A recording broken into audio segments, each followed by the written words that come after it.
नमस्कार दोस्तों। मेरा नाम मीना है और मेरी उम्र 18 साल थी जब मेरी शादी एक ऐसे घर में हुई जिसका माहौल मेरे मायके से बिल्कुल अलग था। हमारे घर में हमेशा सख्त नियम रहे थे। पापा बहुत गुस्से वाले इंसान थे और उन्हें यह बिल्कुल पसंद नहीं था कि घर की लड़कियां ज़्यादा खुलकर रहें। हमने बचपन से ही बहुत सादगी और पर्दे वाले माहौल में ज़िंदगी बिताई थी। टीवी तक देखने की इजाज़त नहीं थी। बाहर आना जाना भी ज़रूरत के हिसाब से होता था। शुरुआत में मुझे ये सब बुरा लगता था, लेकिन धीरे धीरे मैंने खुद को उसी माहौल में डाल लिया था। फिर एक दिन अचानक मेरे लिए एक रिश्ता आया। लड़का काफ़ी अमीर घर से था, उनका कारोबार बड़ा था और शहर में उनका अच्छा नाम था। लेकिन लोग उनके परिवार के बारे में तरह-तरह की बातें भी करते थे। माँ ने पापा से कहा था कि इतने खुले माहौल वाले घर में बेटी कैसे निभाएगी, लेकिन पापा ने साफ कह दिया कि अमीर लोगों के तौर तरीके अलग होते हैं और लड़की वहाँ आराम से रहेगी। सबसे बड़ी बात यह थी कि उन्होंने किसी तरह की मांग नहीं रखी थी। इसी वजह से जल्दी-जल्दी रिश्ता पक्का हो गया और कुछ ही दिनों में शादी की तैयारियां शुरू हो गई। जब पहली बार मैंने अपने होने वाले ससुराल वालों को देखा तो मैं काफ़ी हैरान रह गई। मेरी होने वाली सास उम्र में ज़्यादा बड़ी नहीं लगती थी। वे हमेशा बहुत सज-धज कर रहती थी। उनकी बेटियां भी काफ़ी मॉडर्न थीं, कॉलेज जाती थी और दोस्तों के साथ खुलकर घूमती-फिरती थी। घर में हँसी-मज़ाक का माहौल होता था। मेरा एक छोटा देवर भी था, जिसकी उम्र करीब 19 साल थी। वह पढ़ाई में ज़्यादा ध्यान नहीं देता था और अक्सर दोस्तों के साथ घूमता रहता था।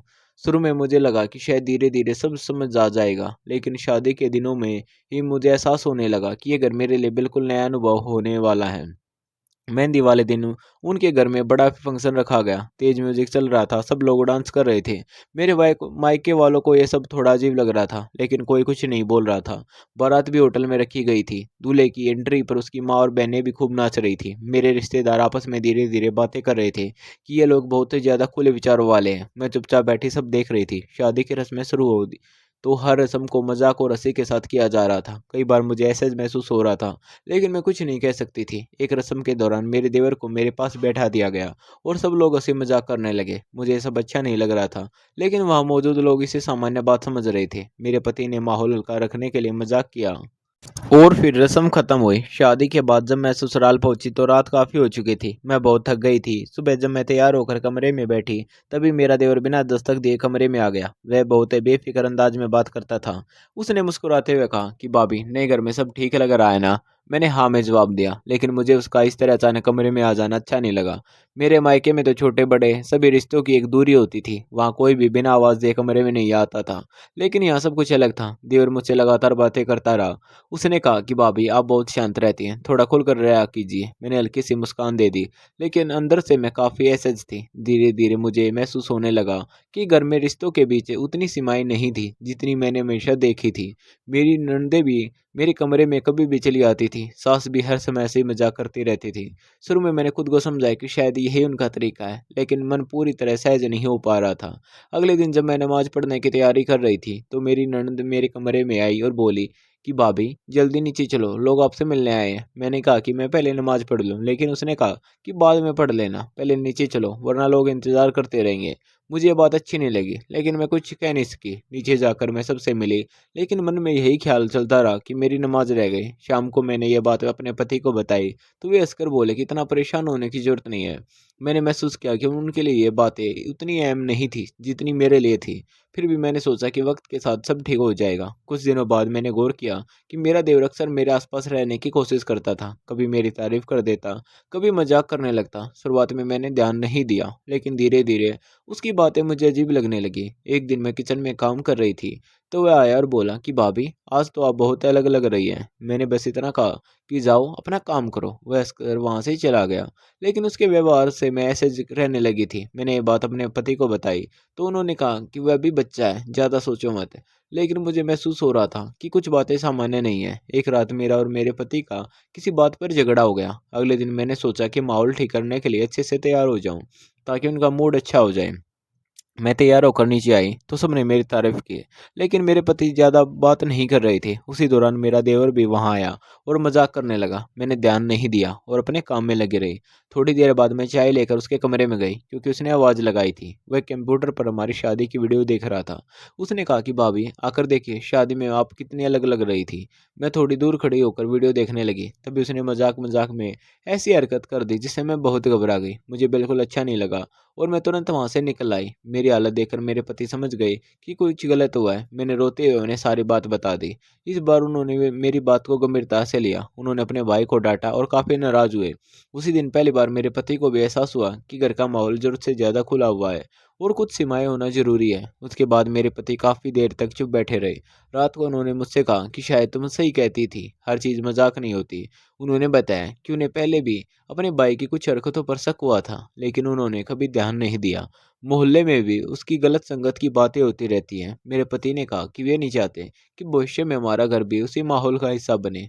उसकी बात सुनकर मुझे थोड़ा सुकून मिला, क्योंकि पहली बार मुझे लगा कि उन्होंने मेरी परेशानी को समझा है। धीरे धीरे उन्होंने घर की छत पर बनने खाली कमरों की मरम्मत शुरू करवाई। वहाँ छोटा सा किचन और अलग कमरा तैयार करवाया ताकि हमें थोड़ी प्राइवेसी मिल सके।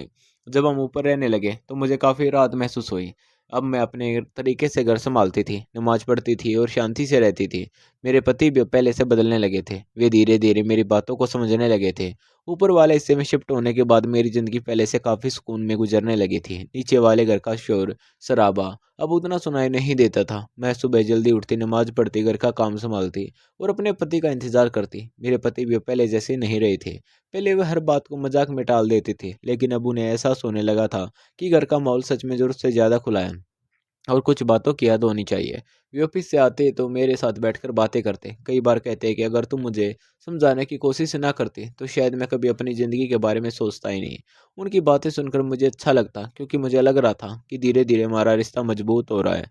हालांकि नीचे वाले हिस्से में रहने वाले लोगों की आदतें अब भी वैसी ही थी। देर रात तक गाने बजते रहते, घर में हर वक्त दोस्तों का आना जाना लगा रहता, मेरी ननदेव घंटों फ़ोन पर लगी रहती और सास हमेशा सच धर कर बैठी रहती। मैंने अब कोशिश करना छोड़ दिया था कि किसी को बदलूं, क्योंकि मुझे समझ आ गया था कि इंसान तब तक नहीं बदलता जब तक खुद न चाहे। अब मैं सिर्फ अपने घर और अपने रिश्ते पर ध्यान देती थी।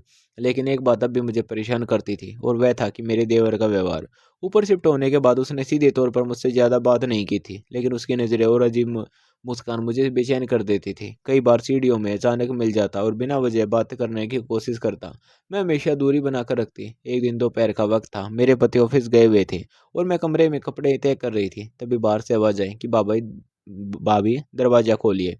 मैंने दरवाज़ा थोड़ा-सा खोला तो सामने मेरा देवर खड़ा था। उसने कहा कि माँ ने चीनी भेजने को कहा है। मैंने अंदर जाकर चीनी का डिब्बा लाकर दे दिया, लेकिन वह वहीं खड़ा मुस्कुराता रहा। मुझे उसका इस तरह खड़े रहना अच्छा नहीं लगा, तो मैंने धीरे से कहा कि और कुछ चाहिए क्या? उसने कहा नहीं, और फिर नीचे चला गया। उस दिन के बाद मैंने आदत बना ली कि जब भी घर में अकेली होती, दरवाज़ा लॉक रखती। मुझे खुद पर गुस्सा भी आता था कि मैं हर वक्त डर-डर कर क्यों रह रही हूँ, लेकिन मेरे दिल को चैन नहीं मिलता था। कुछ दिनों बाद रमज़ान शुरू हो गए। मैंने सोचा था कि इस बार माहौल थोड़ा बेहतर होगा, लेकिन नीचे अब भी वही सब चलता रहा। टीवी पूरे दिन चलता रहता, रोज़े रखने वालों को मज़ाक बनाया जाता। मेरी सास कहती कि इतनी गर्मी में भूखा रहने से क्या फ़ायदा? लेकिन मैं अपने तरीके से इबादत करती रही।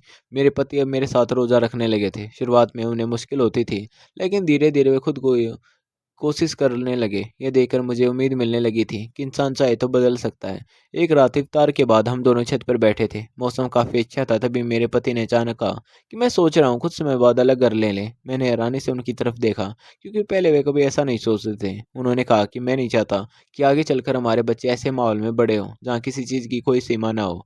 उनकी ये बात सुनकर मेरी आंखों में आंसू आ गए। पहली बार मुझे लगा कि वे सच में मेरे दर्द को समझने लगे हैं। लेकिन शायद ज़िंदगी इतनी आसानी से शांत होने वाली नहीं थी। कुछ दिनों बाद मुझे मायके जाना पड़ा, क्योंकि माँ की तबीयत थोड़ी ख़राब थी। मैं करीब 10 दिन वहाँ रही। उन दिनों मेरे पति रोज़ फ़ोन करते और कहते कि जल्दी वापस आ जाओ, घर सूना लगता है। उनकी बातें सुनकर मुझे बहुत खुशी होती थी। मैंने सोचा कि इस बार बिना बताए जाकर उन्हें सरप्राइज़ दूँगी। जिस दिन वापस आना था, उस दिन मैंने उन्हें फ़ोन भी नहीं किया। टैक्सी लेकर सीधे घर पहुँची। नीचे का दरवाज़ा बंद था, लेकिन मेरे पास ऊपर वाले हिस्से की चाबी थी। मैं चुपचाप सीढ़ियाँ चढ़कर ऊपर पहुँची। जैसे ही कमरे का दरवाज़ा खोला तो अंदर का नज़ारा देखकर मैं कुछ पल के लिए बिल्कुल सन्न रह गई। कमरे में मेरा देवर मौजूद था और उसके साथ एक लड़की भी थी। दोनों मेरी मौजूदगी देखकर घबरा गए। मैंने तुरंत नज़रें फेर ली और बिना कुछ बोले दूसरे कमरे में चली गई। मेरा दिल ज़ोर-ज़ोर से धड़क रहा था। कुछ देर बाद मुझे नीचे सीढ़ियों से किसी के उतरने की आवाज़ सुनाई दी। मैंने खिड़की से देखा तो वह लड़की जल्दी-जल्दी बाहर जा रही थी और मेरा देवर उसके पीछे था। उस वक़्त मेरे मन में बहुत सारे सवाल उठ रहे थे। मुझे सबसे ज़्यादा गुस्सा इस बात पर आ रहा था कि उसने हमारे कमरे को भी मज़ाक बना दिया था। शाम को जब मेरे पति घर आए तो मैंने उन्हें सारी बात बता दी। पहले तो वे चुप रहे, फिर बहुत देर तक सोचते रहे। उन्होंने कहा कि अब बात सिर्फ गलत संगत तक की नहीं रही, उसे किसी बात की समझ ही नहीं है। फिर उन्होंने मुझे एक ऐसी बात बताई जिसने मुझे और ज़्यादा परेशान कर दिया। उन्होंने कहा कि मोहल्ले में पहले भी उसके बारे में काफ़ी बातें हो चुकी हैं। कुछ लोगों ने शिकायत भी की थी कि वह लड़कियों को बहला फुसला कर दोस्ती करता है और बाद में मुकर जाता है। इसी वजह से कई बार झगड़े की नौबत भी आ चुकी है। मेरे पति ने कहा कि माँ हमेशा उसे बचा लेती है, इसलिए उसे कभी अपनी गलती का एहसास ही नहीं हुआ। उस रात हमारे बीच लंबी बात हुई। मैंने साफ कह दिया कि मैं इस माहौल में अपने आने वाले बच्चों को बड़ा नहीं करना चाहती। मेरे पति काफ़ी देर तक चुप बैठे रहे, फिर बोले कि शायद अब अलग होना ही सही रास्ता है। अगले कुछ महीनों तक उन्होंने नए घर की तलाश शुरू कर दी। इस दौरान नीचे वालों का व्यवहार और अजीब होता जा रहा था। उन्हें लगने लगा कि शायद मैं ही उनके बेटे को गलत साबित कर रही हूँ। मेरी सास कई बार ताने देती कि नहीं, वो आते ही घर बांटने की बातें शुरू हो गई। मैं चुप रहती क्योंकि मुझे बहस करने का कोई फ़ायदा नहीं लगता था। एक दिन नीचे किसी बात पर ज़ोर-ज़ोर से लड़ाई हो रही थी। मैंने खिड़की से देखा तो मेरा देवर का किसी आदमी से झगड़ा हो रहा था। बाद में पता चला कि वह किसी लड़की के घरवालों से बहस कर रहा था। मोहल्ले में बातें फैलने लगी थी और अब लोग खुलकर उसके बारे में बात करने लगे थे। मेरे पति उस दिन बहुत परेशान होकर घर आए। उन्होंने कहा कि अब और देर करना ठीक नहीं होगा। कुछ ही समय बाद उन्होंने शहर के दूसरे इलाके में छोटा-सा घर किराए पर ले लिया। वह घर बड़ा नहीं था, लेकिन वहाँ सुकून था। जब मैं पहली बार उस घर में गई, तो मुझे ऐसा लगा जैसे कई महीनों बाद चैन की सांस ली हो। वहाँ ना देर क रात का शोर था, न हर वक्त लोगों का आना-जाना। मैंने अपने छोटे से घर को बहुत प्यार से सजाया। मेरे पति भी पहले से ज़्यादा ज़िम्मेदार हो गए थे। वे नमाज़ पढ़ते, मेरे साथ वक्त बिताते और अक्सर कहते हैं कि अगर हम समय रहते अलग ना होते तो शायद ज़िंदगी और मुश्किल हो जाती। धीरे-धीरे हमारी ज़िंदगी सामान्य होने लगी, लेकिन कभी-कभी मैं सोचती अगर उस समय मैंने डर कर चुप्पी साध ली होती, तो शायद आज भी उसी माहौल में घुट रही होती। मुझे समझ आ गया था कि रिश्तों में इज़्ज़त और सीमाएँ होना ज़रूरी है, क्योंकि जहाँ रिश्तों की हद खत्म हो जाती है, वहाँ सुकून भी खत्म हो जाता है। नए घर में आने के बाद ज़िंदगी धीरे-धीरे बदलने लगी थी। घर छोटा ज़रूर था, लेकिन वहाँ का सुकून किसी बड़ी दौलत से कम नहीं था। सुबह की शुरुआत अब बिना किसी शोर-शराबे के होती थी। मैं फ़जर की नमाज़ पढ़ती, फिर किचन में जाकर अपने पति के लिए नाश्ता बनाती। पहले जहाँ हर वक़्त दिल में बेचैनी रहती थी, वहीं अब मुझे अपने घर की सुरक्षा महसूस होने लगी थी। मेरे पति भी पहले से ज़्यादा समझदार हो गए थे। वे ऑफ़िस जाने से पहले मुझसे आराम से बातें करते और लौटते वक़्त रास्ते में कभी मिठाई तो कभी मेरी पसंद की कोई छोटी-सी चीज़ ले आते। कई बार मैं उन्हें देखकर सोचती कि इंसान अगर सही माहौल में रहे, तो बदल सकता है। पहले उन्हें मेरी बातें रोक-टोक लगती थी, लेकिन अब वे खुद कहते थे कि ज़िंदगी सिर्फ़ पैसे और मौज-मस्ती का नाम नहीं होती। इंसान को अपने घर और रिश्तों की भी फ़िक्र करनी चाहिए। एक दिन शाम को हम दोनों साथ बैठे चाय पी रहे थे, तभी उन्होंने अचानक मेरा हाथ पकड़कर कहा कि अगर तुम उस समय मुझे समझाने की कोशिश न करते, तो शायद मैं कभी उसी माहौल का हिस्सा बनकर रह जाता। मैंने मुस्कुराकर उनकी तरफ देखा, क्योंकि इतने महीनों में पहली बार मुझे लगा था कि हमारी सोच एक जैसी हो गई है। हालाँकि पुराने घर की बातें पूरी तरह ख़त्म नहीं हुई थी। कभी-कभी नीचे वाले घर से फ़ोन आ जाता। सास बातों-बातों में ताने देती कि अलग होकर बहुत चैन मिल गया होगा। मैं हमेशा इज़्ज़त से जवाब देती, क्योंकि मैं रिश्ते ख़त्म नहीं करना चाहती थी। बस दूरी ज़रूरी थी। मेरी ननदें अब भी पहले जैसी थी, सोशल मीडिया और दोस्तों में व्यस्त रहती। कई बार मुझे बुलाती भी, लेकिन मैंने धीरे-धीरे जाना कम कर दिया था। मुझे समझ आ गया था कि हर इंसान को उसकी पसंद की ज़िंदगी मिलती है और हर किसी को बदलना हमारे हाथ में नहीं होता। लेकिन एक बात ज़रूर थी कि मेरे पति अब अपने परिवार की कई बातों से परेशान रहने लगे थे, खासकर अपने छोटे भाई की हरकतों से। मोहल्ले में अब उसके बारे में खुलकर बातें होने लगी थी। कई बार लोग सीधे मेरे पति को रोक कर कहते थे कि अपने भाई को सँभाल लो, वरना एक दिन बड़ी परेशानी खड़ी हो जाएगी।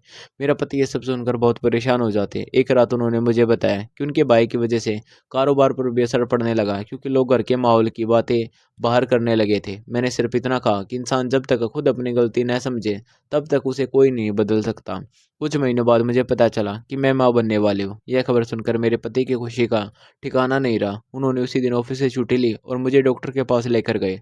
लौटते वक्त वे बार-बार कहते रहे कि अब हमें और ज़िम्मेदार होना पड़ेगा, क्योंकि हमारे बच्चे की परवरिश हम जैसे करेंगे वह वैसा ही बनेगा। उनकी बातें सुनकर मुझे बहुत सुकून मिला, क्योंकि यही बात मैं शुरू से उन्हें समझाना चाहती थी।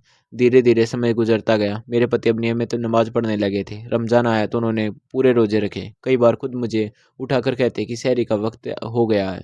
उन्हें देखकर मुझे अपनी पुरानी ज़िंदगी याद आ जाती, जब मैं अकेले रोज़ा रखती थी और घर में कोई परवाह नहीं करता था। अब हालात बदल चुके थे। एक दिन अचानक मेरे पति के फ़ोन पर कॉल आई। बात करते-करते उनके चेहरे का रंग बदल गया। फ़ोन रखते ही वे कुछ देर चुप बैठे रहे। मैंने पूछा, "क्या हुआ?" तो उन्होंने बताया कि उनके छोटे भाई का फिर किसी से झगड़ा हो गया है और इस बार मामला काफ़ी बढ़ गया है। किसी लड़की के घर वाले पुलिस तक जाने की बात कर रहे थे। मैं चुप हो गई, क्योंकि मुझे समझ नहीं आ रहा था कि आखिर कोई इंसान बार-बार गलतियाँ क्यों दोहराता है। उसी शाम सास का फ़ोन आया। वे रो रही थी और कह रही थी कि तुम दोनों अगर वापस आ जाओ सब ठीक हो जाएगा। लेकिन मेरे पति ने पहली बार बहुत साफ शब्दों में कहा कि जब तक घर का माहौल नहीं बदलेगा हम वापस नहीं आएंगे। उनके ये शब्द सुनकर मुझे एहसास हुआ कि अब वे सच में बदल चुके हैं। कुछ समय बाद हमें पता चला कि देवर का कारोबार से भी अलग कर दिया गया क्योंकि उसके व्यवहार से नुकसान होने लगा था। अब वह ज़्यादातर घर पर ही रहता था। मोहल्ले भी वाले भी उससे दूरी बनाने लगे थे। मेरी सास को भी तब जाकर एहसास होने लगा कि ज़रूरत से ज़्यादा छूट देना भी बच्चों को बिगाड़ सकता है। लेकिन तब तक काफ़ी देर हो चुकी थी। उधर हमारी ज़िंदगी धीरे धीरे बेहतर होती जा रही थी। मैंने एक प्यारे से बेटे को जन्म दिया। जब मेरे पति ने पहली बार उसे गोद में लिया तो उनकी आंखों में आंसू थे।